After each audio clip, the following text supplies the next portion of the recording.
Hello दोस्तों, नमस्कार। गुना ICS academy में दोस्तों आपका स्वागत है। जैसा कि दोस्तों आप लोग सभी जानते हैं, हमारा जो सेशन चल रहा है वो चल रहा है डेली करंट अफेयर्स। इसी रूप में दोस्तों आज का जो हमारा करंट अफेयर्स है वो है 1 फरवरी 2024 का करंट अफेयर्स है। इस सेशन के अंतर्गत दोस्तों हम लोग वो सभी इंपॉर्टेंट क्वेश्चंस देखेंगे जो सभी प्रतियोगी परीक्षाओं हेतु महत्वपूर्ण हैं। अगर दोस्तों आपने अभी तक गुना आईसीएस एकेडमी को अगर सब्सक्राइब नहीं किया तो उसको जल्दी से सब्सक्राइब कर लें ताकि आपको निरंतर नोटिफिकेशन मिलते रहें करंट अफेयर से संबंधित।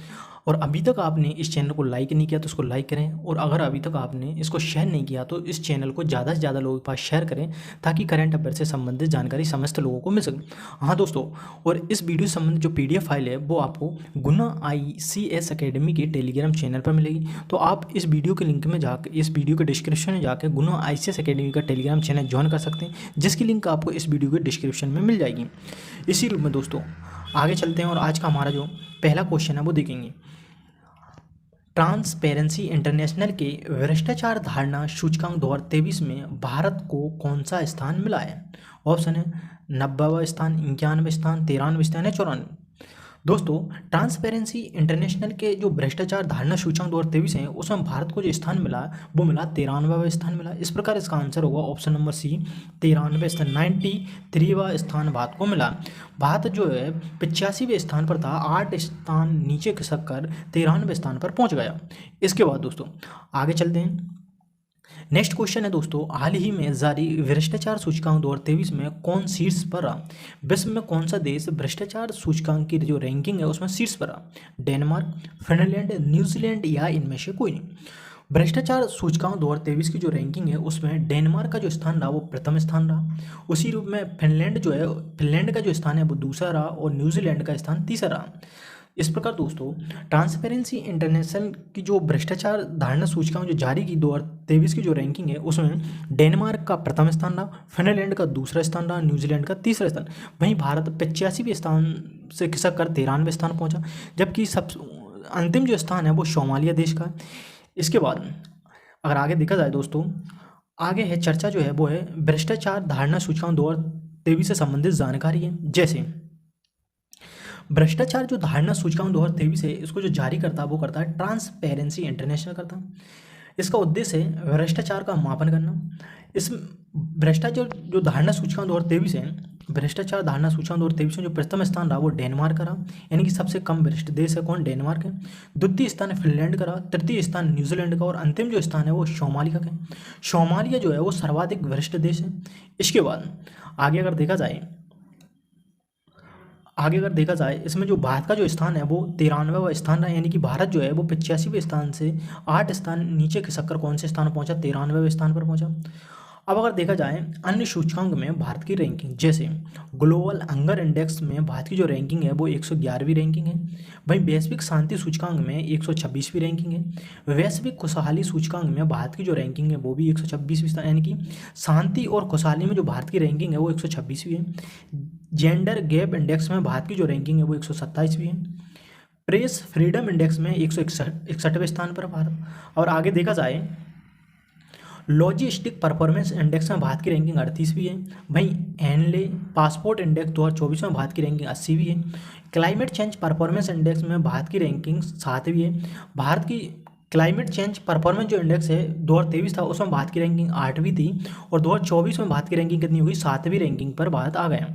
इसके बाद नेक्स्ट अगर क्वेश्चन देखा जाए, हाल ही में WHO ने औद्योगिक रूप से उत्पादित ट्रांस फैट को खत्म करने के लिए पहली बार किन देशों को सम्मानित किया? WHO जो है उसने औद्योगिक रूप से जो उत्पादित ट्रांस फैट जो होता है उसको खत्म करने के लिए पहली बार किन देशों को सम्मानित किया है? ऑप्शन है Lithuania, Thailand, Denmark, Poland, Saudi Arab या उपरोक्त सभी।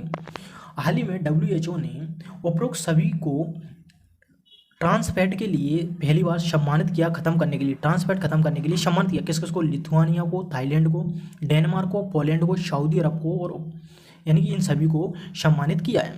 इसके बाद अगर नेक्स्ट देखा जाए तो नेक्स्ट है WHO से संबंधित तथ्य हैं। जैसे कि WHO की जो स्थापना हुई थी वो 7 अप्रैल 1948 ईस्वी को हुई थी। विश्व स्वास्थ्य दिवस 7 अप्रैल को ही मनाया जाता है। WHO की जो स्थापना हुई थी 7 अप्रैल को, इसी दिन विश्व स्वास्थ्य दिवस भी मनाया जाता है। WHO यानी वर्ल्ड हेल्थ ऑर्गेनाइजेशन का जो मुख्यालय है वो जेनेवा स्विट्जरलैंड में। विशेष अगर देखा जाए, संयुक्त राष्ट्र संघ की एक अनुषंगिक इकाई है डब्ल्यूएचओ।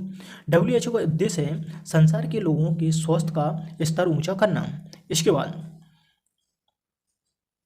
नेक्स्ट अगर क्वेश्चन अगर देखा जाए, हाल ही में आरबीआई ने किस पेमेंट बैंक पर सख्त व्यावसायिक प्रतिबंध लगाए। आरबीआई ने किस पेमेंट बैंक पर प्रतिबंध लगाए, जैसे कि Airtel payment bank, Fino payment bank, Paytm payment bank या इनमें से कोई नहीं। आरबीआई ने हाल ही में पेटीएम पेमेंट बैंक पर व्यावसायिक प्रतिबंध लगाए। इस प्रकार इसका आंसर होगा option number C, Paytm payment bank. Paytm payment bank इसका आंसर होगा। इसके बाद अब देखा जाए, जैसे कि पेटीएम पेमेंट बैंक 29 के बाद नहीं ले सकेगा डिपॉजिट। पेटीएम पेमेंट बैंक 29 फरवरी के बाद ना तो ग्राहकों से डिपॉजिट ले सकेगा, ना ही ग्राहकों के खाते, वॉलेट और फास्टैग को टॉप अप कर सकेगा। आरबीआई ने नियमों का पालन करने और संचालन संबंधी चिंताओं के चलते यह कदम उठाया है। इसके बाद आगे अगर देखा जाए, आरबीआई ने कहा पेमेंट बैंक के व्यापक सिस्टम ऑडिट सीएसए रिपोर्ट और स्वतंत्र ऑडिटर द्वारा जारी नियम पालन संबंधी अनुपालन वैलिडेशन रिपोर्ट में दोनों चिंताएं जताई गई थीं। पेटीएम पेमेंट बैंक पर 29 फरवरी के बाद कोई डिपॉजिट, क्रेडिट और टॉपअप ट्रांजैक्शन नहीं होगा। हालांकि वे ग्राहकों के खातों में ब्याज अदायगी, कैशबैक, रिफंड जारी कर सकेगा। इसके बाद बचत और चालू खातों से धन की निकासी, फास्टैग और मोबिलिटी कार्ड जैसे प्री पेड इंस्ट्रूमेंट में जमा बैलेंस के उपयोग पर कोई रोक नहीं है। इसके बाद नेक्स्ट क्वेश्चन है, हाल ही में झारखंड के सीएम पद पर किसे नियुक्त किया गया। ऑप्शन है हेमंत सोरेन, कल्पना सोरेन, सीता सोरेन, चंपई सोरेन। झारखंड के जो सीएम थे वो थे हेमंत सोरेन थे, जिनको हाल ही में ईडी ने गिरफ्तार कर लिया है। हेमंत सोरेन के इस्तीफा देने के बाद हाल ही में चंपई सोरेन ने झारखंड सीएम पद की उम्मीदवार के लिए राज्यपाल के पास आवेदन किया। इस प्रकार झारखंड के जो सीएम पद के जो उम्मीदवार हैं अभी वो चंपई सोरेन है। इस प्रकार इसका आंसर होगा option number D, Champai Soren. इससे पहले हेमंत सोरेन की पत्नी कल्पना सोरेन की सीएम बनने की उम्मीदें लगाई जा रही थी। वहीं हेमंत सोरेन की भाभी सीता सोरेन भी इसकी उम्मीदवार के रूप में आगे आई थी, किंतु हेमंत सोरेन ने त्यागपत्र देने के बाद चंपई सोरेन को इसके लिए उम्मीदवार खड़ा किया। इस प्रकार झारखंड के जो सीएम के उम्मीदवार पद के लिए जो नियुक्त किए गए हैं वो चंपई सोरेन किए गए। इस प्रकार इसका आंसर होगा ऑप्शन नंबर डी होगा। इसके बाद नेक्स्ट देखा जाए, जैसे कि झारखंड से संबंधित जानकारी, जैसे राजधानी क्या है, रांची है। मुख्यमंत्री चंपई सोरेन है, जो झारखंड के टाइगर के नाम से जाने जाते हैं। राज्यपाल सीपी राधाकृष्णन है। अबुआ बीर दिसोम अभियान का शुरुआत झारखंड राज्य ने की। कर्मा पूजा का जो त्यौहार मनाया जाता है वो झारखंड में ही मनाया जाता है। ए हेल्प कार्यक्रम का प्रारंभ भी झारखंड में किया गया। इसके बाद झारखंड राज्य ने आदिवासियों और दलितों के लिए वृद्ध अवस्था पेंशन की आयु घटाकर कितने वर्ष कर दी, 50 वर्ष कर दी। इसके बाद आज का शुभ विचार है विवेकानंद के अनुसार, जो तुम सोचते हो वो बन जाओगे। यदि तुम खुद को कमजोर सोचते हो तुम कमज़ोर हो जाओगे, अगर खुद को ताकतवर सोचते हो तुम ताकतवर हो जाओ। स्वामी विवेकानंद का जो महत्वपूर्ण शुभ विचार है, जिसमें उन्होंने कहा है आप जिस प्रकार की सोच रखोगे उस प्रकार के ही पर्सन बन जाओगे। इस प्रकार अच्छे पॉजिटिव सोचोगे तो पॉजिटिव बन जाओगे, नेगेटिव सोचोगे तो नेगेटिव बन जाओ। इसलिए हमको हमेशा जो हमारी जो थिंकिंग है वो पॉजिटिव रखना चाहिए। इसी प्रकार के हम आगे भविष्य में पर्सन बनेंगे। इस प्रकार स्वामी विवेकानंद के अनुसार हमेशा पॉजिटिव थिंकिंग रखना चाहिए। इसके बाद नेक्स्ट अगर क्वेश्चन देखा जाए वो है, हाल ही में भारतीय तटरक्षक दिवस कब मनाया गया।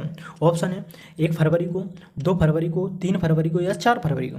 भारतीय जो तटरक्षक जो दिवस मनाया गया हाल ही में 1 फरवरी को मनाया गया, आज ही मनाया गया यह दिवस। इस प्रकार इसका आंसर होगा ऑप्शन नंबर ए, 1 फरवरी। प्रतिवर्ष 1 फरवरी को भारतीय तटरक्षक दिवस मनाया जाता है। नेक्स्ट अगर देखा जाए, नेक्स्ट है जनवरी से संबंधित दिवसों का रिवीजन करेंगे। जनवरी के जो सभी दिवस हैं उनका क्या करेंगे, रिवीजन करेंगे। जैसे 1 जनवरी को विश्व पारिवारिक दिवस मनाया गया। साथ में ही 1 जनवरी को डीआरडीओ ने अपना 66वां स्थापना दिवस मनाया। 3 जनवरी को international mind body wellness day मनाया गया। 4 जनवरी को विश्व ब्रेल दिवस मनाया गया। 5 जनवरी को राष्ट्रीय पक्षी दिवस मनाया गया। 6 जनवरी को विश्व युद्ध अनाथ दिवस मनाया गया। 7 जनवरी को महायान नववर्ष दिवस मनाया गया। 8 जनवरी को पृथ्वी का घूर्णन दिवस मनाया गया। 9 जनवरी को प्रवासी और भारतीय दिवस मनाया गया। इसके बाद 9 जनवरी के बाद 10 जनवरी को विश्व हिंदी दिवस मनाया गया। वहीं 11 जनवरी को राष्ट्रीय मानव तस्करी की जागरूकता दिवस मनाया गया। राष्ट्रीय मानव तस्करी के लिए जागरूकता दिवस मनाया गया। इसके बाद 12 जनवरी को राष्ट्रीय युवा दिवस मनाया गया। 15 जनवरी को थल सेना दिवस मनाया गया। 16 जनवरी को राष्ट्रीय स्टार्टअप दिवस मनाया गया। इसके बाद नेक्स्ट अगर देखा जाए 19 जनवरी को कोकबोरेक दिवस मनाया गया। वहीं 20 जनवरी को पेंगुइन जागरूकता दिवस मनाया गया। 23 जनवरी को पराक्रम दिवस मनाया गया। 24 जनवरी को राष्ट्रीय बालिका दिवस, साथ में ही अंतर्राष्ट्रीय शिक्षा दिवस भी मनाया गया। 25 जनवरी को राष्ट्रीय मतदाता दिवस मनाया गया। साथ में ही 25 जनवरी को राष्ट्रीय पर्यटन दिवस भी मनाया गया। अगर विश्व पर्यटन दिवस देखा जाए तो 27 सितंबर को मनाया जाता। साथ में ही अगर देखा जाए 25 जनवरी को हिमाचल प्रदेश ने अपना स्थापना दिवस मनाया। 26 जनवरी को अंतर्राष्ट्रीय सीमा शुल्क मनाया गया। वहीं 27 जनवरी को अंतर्राष्ट्रीय स्मृति दिवस मनाया गया। इसके बाद 29 जनवरी को भारतीय समाचार पत्र दिवस मनाया गया। 30 जनवरी को शहीद दिवस मनाया गया। इसके बाद नेक्स्ट अगर देखा जाए नेक्स्ट क्वेश्चन है, हाल ही में तमिलनाडु के किन स्थलों को रामसर साइट घोषित किया गया है? तमिलनाडु के अभी कौन से स्थान हैं जिनको हाल ही में रामसर साइट घोषित किया गया? ऑप्शन है कराईपेटी, लांगबुड सोलार, ए व बी दोनों या इनमें से कोई नहीं। हाल ही में तमिलनाडु के कराईपेटी और लांगबुड सोल दोनों को रामसर साइट घोषित किया गया है। अभी हाल ही में भारत के कुल 5 स्थलों को रामसर साइट घोषित किया। अभी तक भारत के 75 जो स्थल थे वो रामसर साइट में थे। इन 5 स्थलों को बना दो तो अब कुल भारत के 80 स्थलों को क्या कर दिया, रामसर साइट घोषित हो गए। इनमें से हाल ही में जो तमिलनाडु के हैं वो कराईपेटी और लांगबुड सोल को रामसर साइट घोषित, साथ में कर्नाटक के भी 3 स्थलों को रामसर साइट घोषित किया। इस प्रकार टोटल 5 स्थलों को रामसर साइट, कुल रामसर साइट कितने हो गए, 80 हो गए। इसी प्रकार इसका आंसर होगा ऑप्शन नंबर सी, ए और बी दोनों होगा। इसके बाद नेक्स्ट अगर देखा जाए रामसर साइट से संबंधित जानकारी, जैसे कि रामसर साइट जो है उसका तात्पर्य है आर्द्र भूमि या दली भूमि यानी कि वेटलैंड से संबंधित। रामसर जो कन्वेंशन हुआ था वो 2 फरवरी 1971 ईस्वी को रामसर ईरान में हुआ था। रामसर नामक स्थल में होने के कारण इसी का नाम रामसर साइट रख दिया। 2 फरवरी को इसीलिए विश्व आर्द्र भूमि दिवस या विश्व वेटलैंड दिवस के रूप में भी मनाया जाता।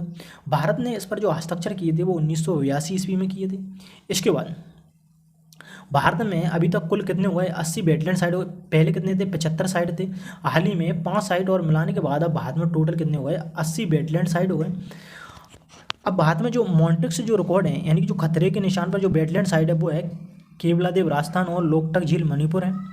हाल ही में जो वेटलैंड साइट में जो नियुक्त किए गए वो कर्नाटक के 2024 में कौन कौन से, अंश समुद्र पक्षी रिजर्व को, अगनासीनी मुहाना को और मगधी केरे को किया गया। वहीं तमिलनाडु के जो रामसर साइट घोषित किए गए वो कराईपेटी और लांगबुड सोल के। इस प्रकार इन 5 को हाल ही में रामसर साइट घोषित किया। इस प्रकार बाद में कुल 80 रामसर साइट हो गई। इसके बाद नेक्स्ट अगर क्वेश्चन देखा जाए वो है, हाल ही में भारतीय सेना के लिए मोबाइल ब्रिज सिस्टम सर्वत्र किसने लॉन्च किया? हाल ही में जो भारतीय सेना है उसके लिए मोबाइल जो ब्रिज सिस्टम है वो सर्वत्र किसने लॉन्च किया? डीआरडीओ ने, इसरो ने, वार्क ने या इनमें से कोई नहीं। हाल ही में डीआरडीओ ने मोबाइल ब्रिज सिस्टम सर्वत्र को लॉन्च किया जो किसी भी परिस्थिति में तुरंत ब्रिज बनाया जा सकेगा। इस प्रकार इसका आंसर होगा ऑप्शन नंबर डी, डीआरडीओ होगा। डीआरडीओ ने सिस्टम सर्वत्र लॉन्च किया। इसके बाद नेक्स्ट अगर देखा जाए डीआरडीओ से संबंधित तथ्य हैं, जैसे कि डीआरडीओ की जो स्थापना हुई थी वो 1 जनवरी 1958 ईस्वी को हुई थी। हाल ही में 1 जनवरी 2024 को डीआरडीओ ने अपना 66वां स्थापना दिवस मनाया। डीआरडीओ का मुख्यालय जो है वो नई दिल्ली में। वर्तमान जो प्रमुख है वो डॉक्टर शमीर कामत हैं। प्रथम जो प्रमुख थे वो दौलत कोठारी थे। हाल ही में जो लॉन्च किया वो मोबाइल ब्रिज सिस्टम सर्वत्र को क्या किया, लॉन्च किया डीआरडीओ ने। इसके बाद नेक्स्ट अगर क्वेश्चन अगर देखा जाए वो है, हाल ही में सुल्तान इब्राहिम इस्कंदर किस देश के 17वें राजा नियुक्त हुए हैं? सुल्तान जो इब्राहिम इस्कंदर हैं वो हाल ही में किस देश के 17वें राजा क्या हुए, नियुक्त हुए? ऑप्शन है जापान के, मलेशिया के, इंडोनेशिया के या वियतनाम के। हाल ही में मलेशिया के जो सुल्तान इब्राहिम इस्कंदर को मलेशिया के 17वें राजा नियुक्त किए गए। इनको 5 वर्ष के लिए राजा नियुक्त किया गया। इनको 5 वर्ष के लिए इसलिए नियुक्त किया गया क्योंकि जो मलेशिया जो है उसमें 5 साल के लिए कार्यकाल रहता है सुल्तान, क्योंकि वहाँ पर 8 शाही राज्य परिवार हैं। प्रत्येक राज्य परिवार से प्रति वर्ष बारी बारी से राजा बनाया जाता है। इसी प्रकार कार्यकाल उनका 5 साल का था। अब अगर देखा जाए मलेशिया संबंधित जानकारी, जैसे राजधानी कुआलालंपुर है, मुद्रा मलेशियाई रिग्गित है, प्रधानमंत्री अनवर इब्राहिम है, राजा सुल्तान इब्राहिम इस्कंदर को जो 17वें राजा घोषित किए हैं वो 5 साल का कार्यकाल रहेगा। यहाँ की जो जनजाति है वो शेमांग महत्वपूर्ण जनजाति है, यहाँ से संबंधित है। इसके बाद नेक्स्ट अगर क्वेश्चन देखा जाए, नेक्स्ट क्वेश्चन है, हाल ही में शिक्षा मंत्रालय ने किसे डीम्ड यूनिवर्सिटी का दर्जा दिया है? बनारस हिंदू विश्वविद्यालय, अलीगढ़ मुस्लिम विश्वविद्यालय, विश्व भारती विश्वविद्यालय या भारतीय जनसंचार संस्थान को? हाल ही में शिक्षा जो मंत्रालय है उसने डिम्ड जो यूनिवर्सिटी का जो दर्जा जो दिया है वो भारतीय जन संचार संस्थान को दिया। इस प्रकार इसका आंसर होगा ऑप्शन नंबर डी, भारतीय जन संचार संस्थान है। इसके बाद इससे संबंधित अगर जानकारी देखा जाए, जैसे कि आईआईएमसी को मिला है डिम्ड यूनिवर्सिटी का दर्जा। भारतीय जनसंचार संस्थान आईआईएमसी को यूजीसी ने डिम्ड यूनिवर्सिटी का दर्जा दिया है। यह देश में पत्रकारिता की पढ़ाई का सबसे प्रतिष्ठित संस्थान है। दिल्ली के अलावा इसके उड़ीसा में, मिजोरम में, महाराष्ट्र में, जम्मू कश्मीर, केरल में रीजनल सेंटर भी हैं इसके। इसके बाद नेक्स्ट अगर देखा जाए दोस्तों, अगर आपने अभी तक गुन्ना ICS एकेडमी का टेलीग्राम चैनल अगर ज्वाइन नहीं किया तो इसको आप जल्दी से ज्वाइन कर लें। वहाँ पर आपको यूट्यूब से संबंधित सभी PDF फाइल मिल जाएंगी। तो आप गुन्ना ICS एकेडमी का टेलीग्राम चैनल ज्वाइन कर सकते हैं, जिसकी लिंक आपको इस वीडियो के डिस्क्रिप्शन में मिल जाएगी। इस वीडियो के डिस्क्रिप्शन में आप जाके गुन्ना ICS एकेडमी का टेलीग्राम चैनल ज्वाइन कर सकते हैं। इसके बाद दोस्तों, अगर आपने अभी तक गुना ICS एकेडमी को लाइक नहीं किया तो उसको लाइक करें, शेयर नहीं किया तो उसको शेयर करें। अगर अभी तक आपने इसको सब्सक्राइब नहीं किया तो उसको जल्दी से सब्सक्राइब करें। थैंक यू दोस्तों, बाय बाय, टेक केयर।